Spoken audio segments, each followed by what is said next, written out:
Hi guys, while I'm waiting for my parts to get here from Just Radios, I thought I'd work on something a little bit different. This should be a relatively quick project. I got this old balance scale as a trade for doing some work for a lady. It's quite old. It was in the storefront that she's renting. And the guy who owned the building said anything she can get out of the stuff, she can sell it and use it to put back into the building. So it's just the beam part. There would be some kind of a rod on one of these, and it would go down through this hole and work, the floor thing would work this.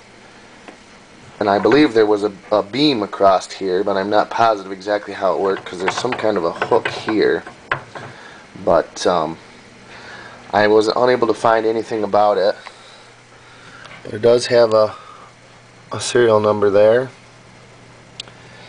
And I believe these are stainless. And this is cast. And the casting needs to be painted and the wood needs to be cleaned up. And other than that, that's all I'm going to do to it. And then I think I'm going to hang it up there just for now because I don't really have any place to put it, and I don't want to leave it out in the barn because it might, not be good for it. So, with that said, we will get to disassembling this, and we'll see what we get. And after about 15 or 20 minutes, it's all disassembled. Well, this assembly here is kind of neat. This must be the calibration thing. There's a screw in the side of this weight, and it turns this gear, which turns this gear, which is threaded onto this shaft. So instead of turning the whole weight back and forth, you just turn that screw, and it threads it back and forth. And there's a spring in there to keep it from rattling. I took pictures of all that so that I wouldn't put it together wrong. These are not stainless. These would appear to be maybe brass, and they're plated, nickel plated or chrome plated. This here's, you can see the shine to that. That actually inserts into this cast piece here.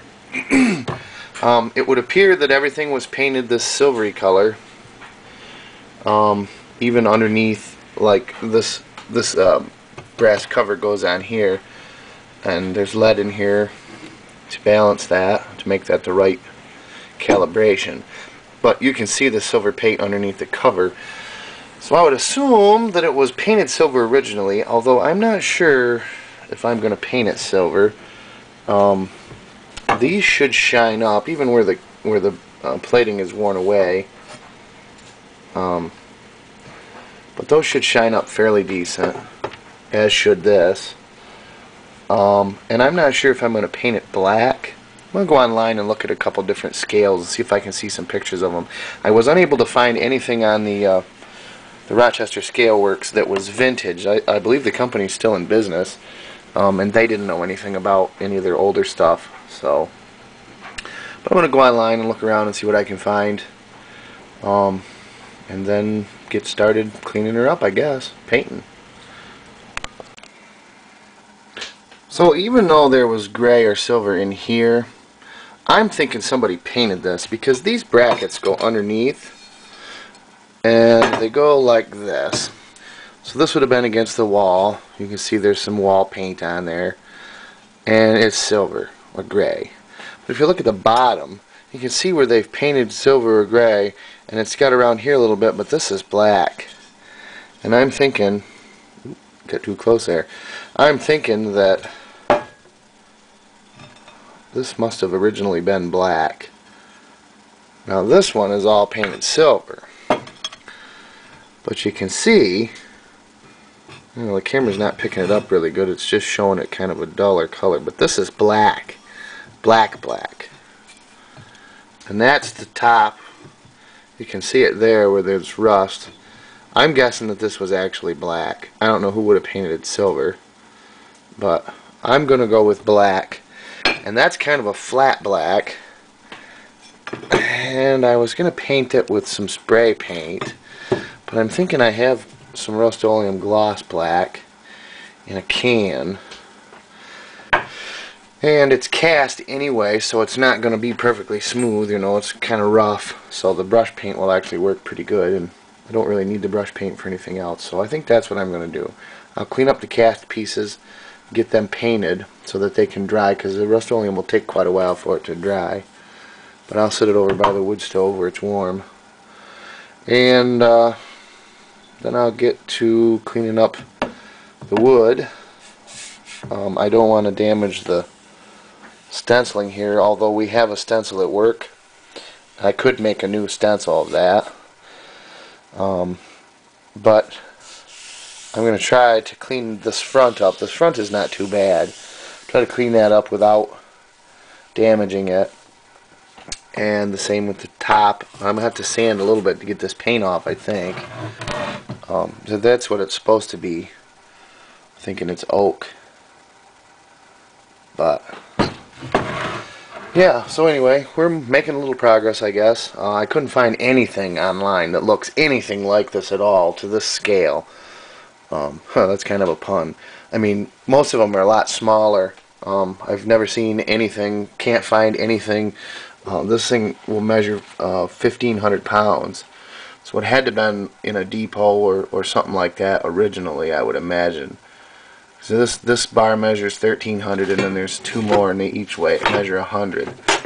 So that's 1,500 pounds. But I don't know. I've got a feeler out there to a place that deals with parts and stuff for these old scales. Maybe they can shed a little light on it for me. Alrighty, we've got all the pieces cleaned.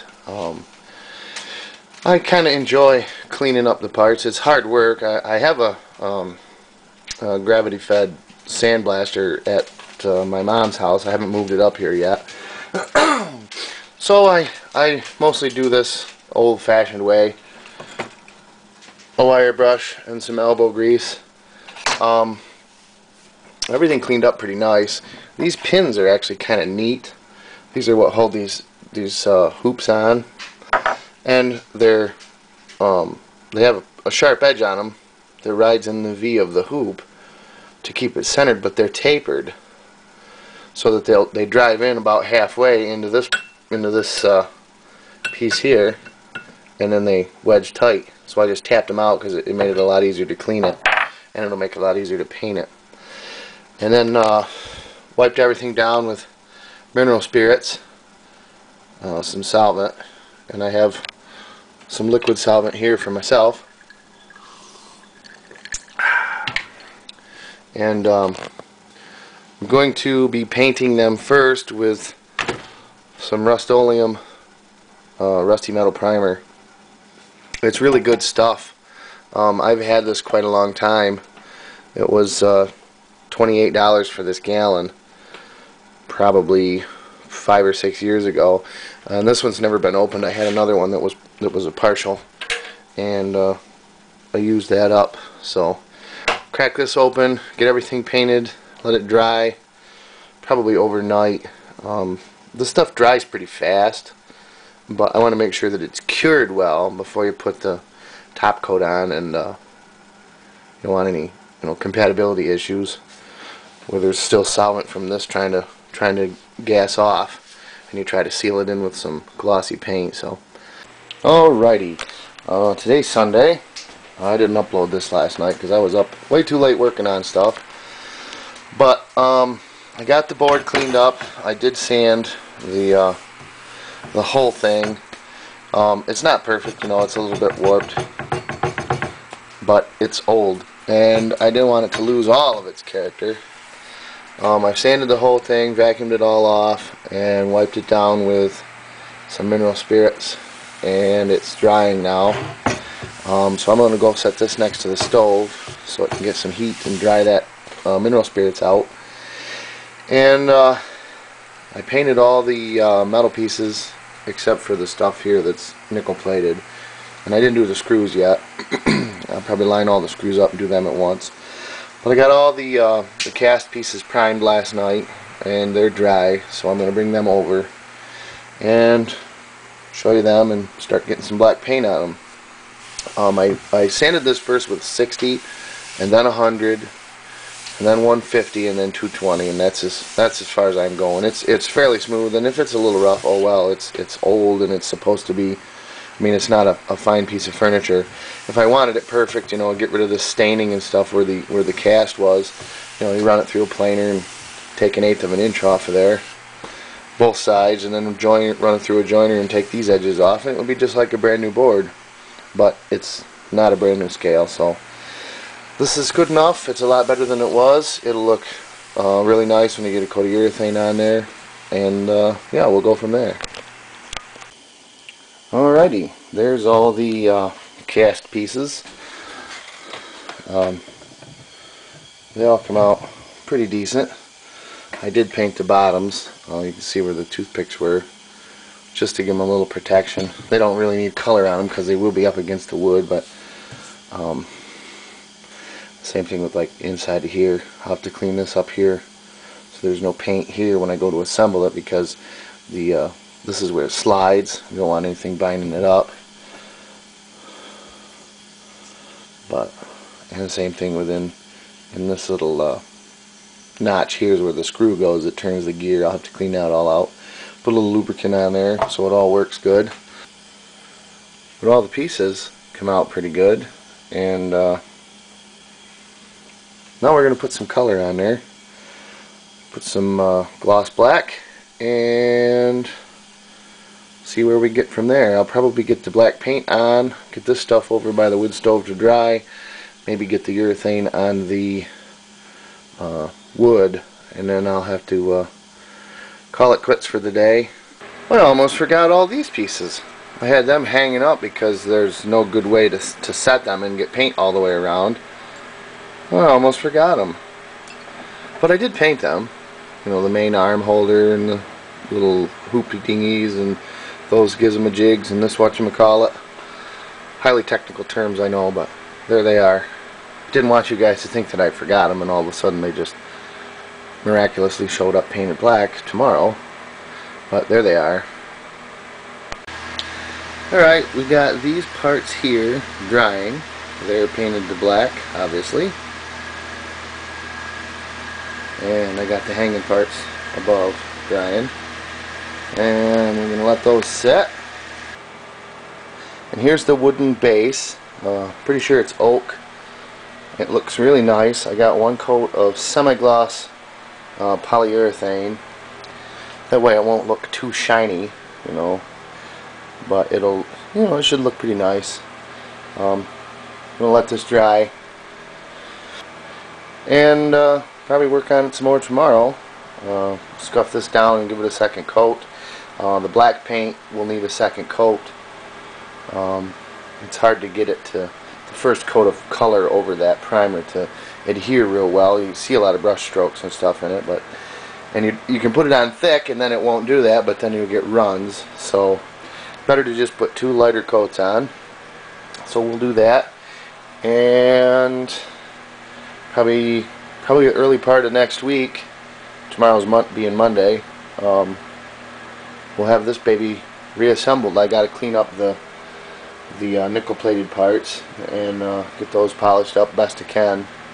Like I said, some of the nickels wore off, but I would imagine that this thing is pretty old. I would imagine it's probably, I don't know.